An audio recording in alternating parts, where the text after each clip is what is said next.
आज के वीडियो की चर्चा का विषय ये रहने वाला है कि कैसे मीन राशि के जातक जातिकाएं अपने जीवन में सफलता प्राप्त कर सकते हैं और अपने अंदर की किन कमियों को उन्हें पहचान करके उन्हें समय रहते दूर कर लेना चाहिए।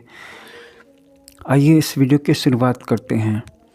जब भी आप किसी मीन राशि के जातक को नेटिव को देखेंगे या किसी जातिका को, तो पहली ही नज़र में वो आपको काफ़ी ज़्यादा सेल्फ एब्जॉर्ब्ड प्रतीत होगा, आत्मलीन, अपने आप में खोया हुआ, अपने आप में रमा हुआ। और दूसरी बात यह है कि उसके बारे में उसको लेकर के कुछ भी कह दीजिएगा तो अपने बारे में किसी भी बात को लेकर के वह बड़ा सेंसिटिव सा फील करेगा। मतलब आप उसको कुछ भी मत कहिए, हो सके तो उसकी प्रशंसा कर दीजिए लेकिन उसकी आलोचना मत कीजिए। लेकिन एक और क्वालिटी उनमें है, वो ये है कि वो इम्प्रेशनेबल हैं। मतलब ये कि आप उनको प्रभावित कर सकते हैं। अगर आपके पास कुछ अच्छे शब्द हैं, कोई अच्छी थॉट है, कोई अच्छा सा आइडिया है, तो आप उनको प्रभावित कर सकते हैं। वहीं कुछ ऐसी भी राशियाँ हैं जिनको आप प्रभावित नहीं कर सकते, जैसे सिंह राशि को प्रभावित नहीं कर सकते, वृष राशि को प्रभावित नहीं कर सकते, मेष राशि को प्रभावित नहीं कर सकते, क्योंकि उनके सामने न सिर्फ अपना पाथ क्लियर है बल्कि उनका जो मोडस ऑपरेंडी है, वर्क स्टाइल है, वो भी पहले से ही सुनिश्चित है। लेकिन मीन राशि वालों की ज़िंदगी कि हर चीज़ को आप बदल सकते हैं। फिर वो साइकिक हैं। साइकिक मतलब कि वो अपने अंदर की साइकिक पावर्स का प्रयोग करते हैं और साइकिक पावर्स को डेवलप करना चाहते हैं। और इसके साथ ही साथ उनके अंदर में बलिदान की भावना पाई जाती है। ऐसा नहीं है कि मीन राशि के जातक सेल्फिश नहीं होते, लेकिन फिर एक ऐसा पॉइंट आता है जब वे वहाँ पे अपना सब कुछ खो करके भी किसी और व्यक्ति को रिसरेक्ट कर सकते हैं या जीवन दान दे सकते हैं। लेकिन इतना कुछ होने के बावजूद भी निजी ज़िंदगी में, जबकि वो विजनरी भी हैं, जो कुछ भी पहले से होता चला आ रहा है, कोई भी काम जो पहले से फॉलो किया जाता चला आ रहा है, उसी काम को फिर से आगे बढ़ाने में मेष राशि है, वृष राशि है, कन्या राशि है, तुला राशि है, कुंभ राशि है, मकर राशि है, ढेर सारी राशियां हैं, बहुत ही दक्ष हैं। लेकिन जो कुछ भी हो रहा है इससे कुछ ऊपर उठ करके सोचा जाए, आगे की बात विजन में लाई जाए, तो इसके मामले में जो लोग सक्षम होते हैं भविष्य को देखने में, उन्हें हम विजनरी कहते हैं। और मीन राशि के नेटिव विजनरी होते हैं। लेकिन फिर ये कैसे हो जाता है कि जो जातक अपने वर्तमान समय से आगे जा कर के भविष्य की संभावनाओं को भी परिलक्षित कर लेता है या देख लेता है, वो जातक इर्रिस्पॉन्सिबल हो जाता है। फिर यही सबसे बड़ी कमी है उनकी कि एक 8वीं क्लास में पढ़ने वाला बच्चा साइंस के क्षेत्र में नासा को या MIT को भी आइडियाज़ दे देगा, लेकिन फिर अपनी क्लास में वो कम नंबर लाएगा और कुछ दिनों तक भी एक रूटीन पे नहीं पढ़ पाएगा।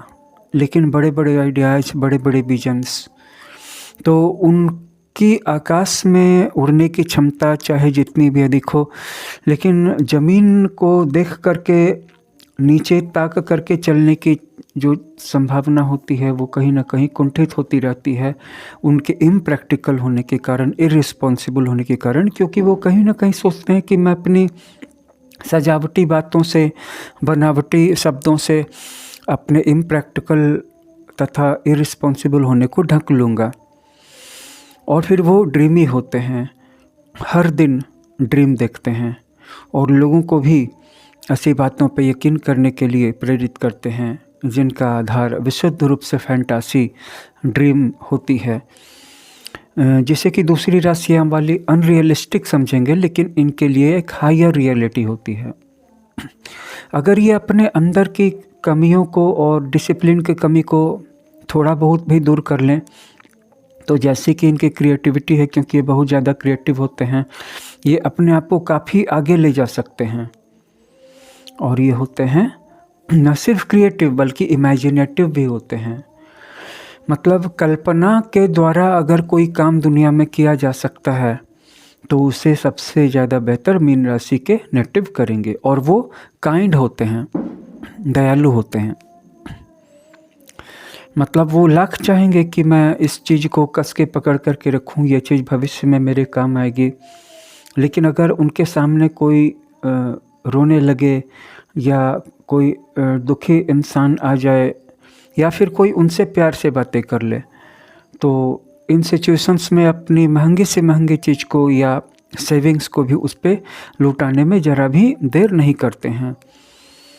हालांकि दयालु होना गलत नहीं है, लेकिन व्यक्ति को अपने बारे में भी कुछ सोच लेना चाहिए। और इसके लिए जिस चीज़ की ज़रूरत है वो है कि मैं जिस दुनिया में आया हूँ पहले इस दुनिया की प्रॉब्लम्स को समझूँ, इसे ठीक करूँ, इसके लिए खड़ा रहूँ। लेकिन नहीं, वो एस्केपिस्ट होते हैं। वो जहाँ तक होगा, जितनी दूर तक होगा, जब तक संभव होगा, भागेंगे रियलिटी से। और उनके आइडियाज वेग होते हैं।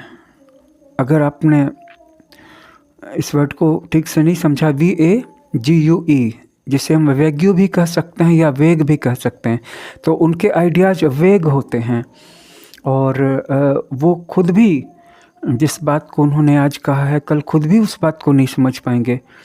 और वो जो भी लिखते हैं या बोलते हैं उसमें उनका अनुमान ऐसा रहता है कि ज़्यादातर लोग इसे समझ जाएं। लेकिन सच तो ये है कि स्पष्टता, डाउन टू अर्थ और प्रैक्टिकल होने की उसमें काफ़ी कमी पाई जा सकती है।